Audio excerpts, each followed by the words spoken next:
Soy Ricardo Peralta, soy profesor de la Universidad Nacional Autónoma de México. Muchas gracias, Ricardo, una vez más por atendernos.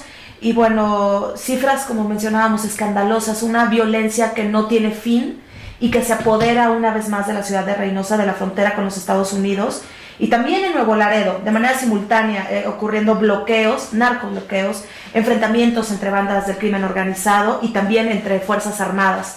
¿Qué está pasando en Tamaulipas? Está pasando lo que está pasando en todo nuestro país. Se ha enardecido la violencia, pero hay un responsable, hay una responsabilidad omisa y tiene que ver con la corrupción y la impunidad. México ha vivido sumido en la corrupción y la impunidad los últimos 50 años, visiblemente estos últimos 10. Esto es producto también de la corrupción mata y lo vemos no solamente en la frontera con Estados Unidos, lo vemos en la frontera con Guatemala, lo vemos en la Ciudad de México. No hace más de un año tuvimos narcobloqueos en la Ciudad de México de manera muy grave. Entonces es un tema nacional y tiene ese origen, la impunidad. ¿Por qué suceden estos narcobloqueos? ¿Por qué hay gente armada? ¿Por qué se ha enardecido esta violencia? Porque se puede, porque hay impunidad por parte de las instituciones. Hay que fortalecer las instituciones de nuestro país. Necesitamos recobrar la credibilidad de las organizaciones, las instituciones de investigación, de procuración de justicia. De otra manera no tiene cómo resolverse el problema en México. Cada vez vemos que esto va aumentándose. Las cifras de homicidio no van disminuyendo, las cifras de violencia no van disminuyendo, la percepción de la corrupción no va disminuyendo. Algo estamos haciendo muy mal. El tema de la regulación y el control de drogas es una solución, por supuesto que sí. Si el problema es la violencia en México por el trasiego de drogas, algo estamos haciendo mal que no solamente tiene que ver de fuego contra fuego. Tenemos que cambiar esas políticas y reconocer que estamos metidos en un serio problema de igualdad en nuestro país, de distribución de la riqueza, de oportunidades para los jóvenes. Los jóvenes hoy ya no es una gran opción ser profesionista, porque el centro de trabajo, la bolsa de trabajo para un profesionista en nuestro país es mínima, está en 80 pesos el salario mínimo. Cuando el crimen organizado les hace una oferta extraordinaria, les da un arma, pueden traer cantidades enormes de efectivo, cometer cualquier tipo de delitos. Olvídate no solamente el trasiego de droga, el secuestro, la extorsión. Yo he tenido casos donde me han platicado que locatarios de mercados populares, de mercados públicos, están siendo extorsionados por el crimen organizado. Una persona que vende dulces, una persona que comercia ínfimas cantidades de mercancías, a ellos les están extorsionando. Han llegado el crimen organizado a ser miserables, no solamente por extorsionar a los más pobres, sino también con la facilidad de enfrentarse a nuestras fuerzas públicas de seguridad en nuestro país. Hoy, con la nueva Ley de Seguridad Interior, habrá que preguntarnos, con este ejemplo de Reynosa, por supuesto, ir poniendo atención en capacitar a las policías municipales y estatales, fortalecer esas instituciones para que eventualmente logremos sacar al ejército, a los marinos y que se vayan a los cuarteles, que es donde tienen que estar. Mientras tanto, es un riesgo enorme para la ciudadanía que se queden a expensas del crimen organizado y de las policías locales que no son confiables.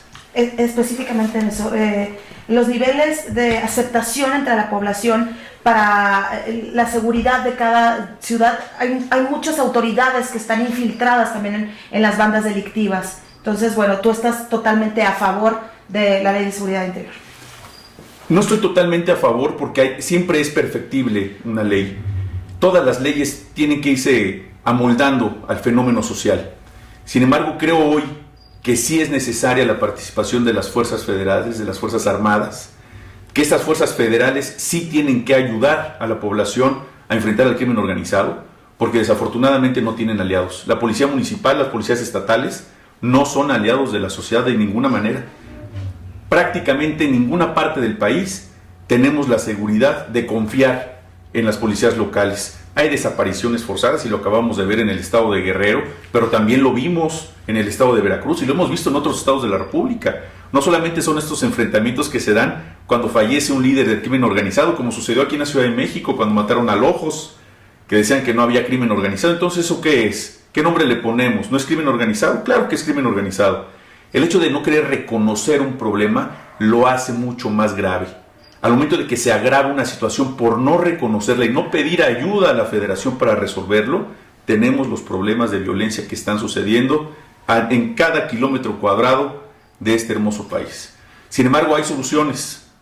Hay la posibilidad de cambiar estas políticas. Solamente se trata de voluntad por parte de los políticos. El hecho de que podamos cambiar estas políticas con la prevención, con el fomento de trabajo, incrementando los salarios, el poder adquisitivo de la gente, dándole más oferta a nuestros jóvenes y que no vean en un arma y en el trasiego de las drogas y por supuesto en la incertidumbre de un futuro como profesionistas, que no vean en eso la oferta del crimen, que hoy es lo que subsiste desafortunadamente.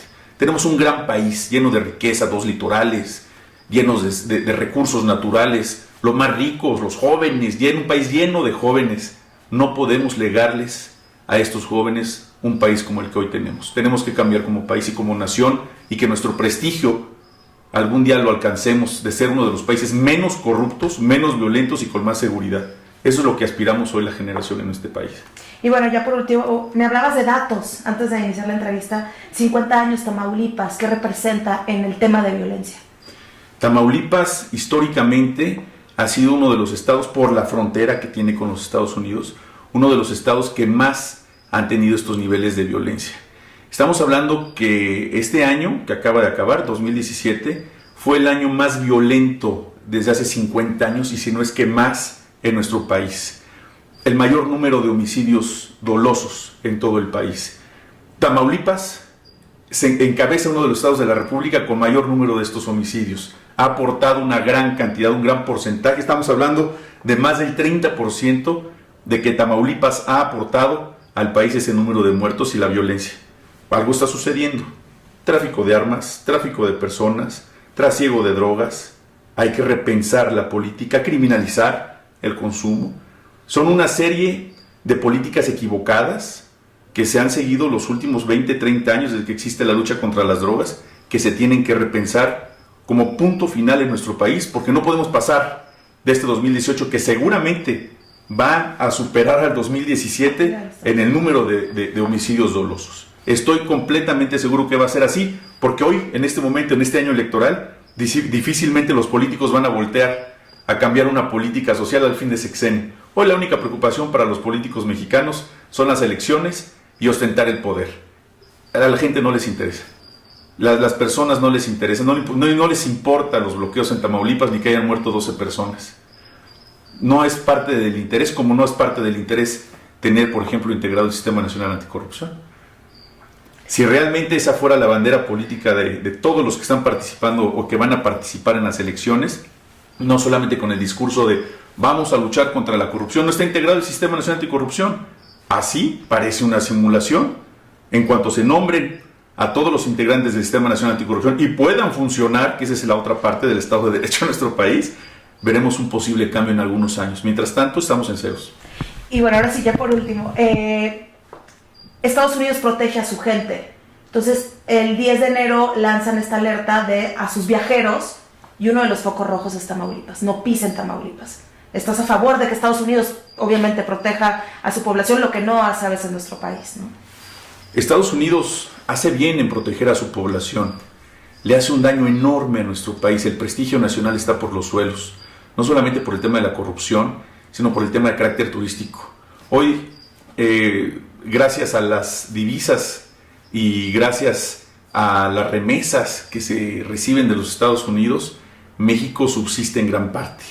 Y otro gran potencial es el capital turístico. Cada vez que hay una noticia de esta naturaleza, merma a todos los operadores turísticos, no solamente Tamaulipas. Cada vez que viene una alerta de los Estados Unidos hacia cualquier parte de nuestro país, están hablando de México. Están hablando de los mexicanos y del prestigio completo del país. Eso nos afecta a todos, por supuesto. Estados Unidos tiene todo el derecho de proteger a sus conciudadanos, a sus gobernados, por supuesto que lo tiene que hacer. Sin embargo, no es lo más sano para México tener este tipo de noticias y que se prohíba prácticamente o se alerte de no viajar. Caray, parece que estuvieran diciendo que van a llegar a un estado islámico, que se protejan del terrorismo. Pues estamos tan cerca de eso. Les piden que no vengan porque pueden morir. Y puede ser una estrellita en la frente para Donald Trump, ¿no? Así es. De los Bad Boys. De los Bad Boys. Cualquiera diría, oye, ¿y el muro? ¿Tiene razón Donald Trump del muro? Hace un tiempo tenía mis dudas si eso va a evitar la migración hacia los Estados Unidos. La migración nunca va a acabar cuando siga habiendo producto que exportar, en este caso capital humano, donde no hay oportunidades, con muro y sin muro se van a brincar. Sin embargo, pensar en construir un muro tiene motivaciones fuertes y una de ellas pareciera que en este momento tiene razón. Muchísimas gracias, Ricardo. Con todo gusto, muchas gracias.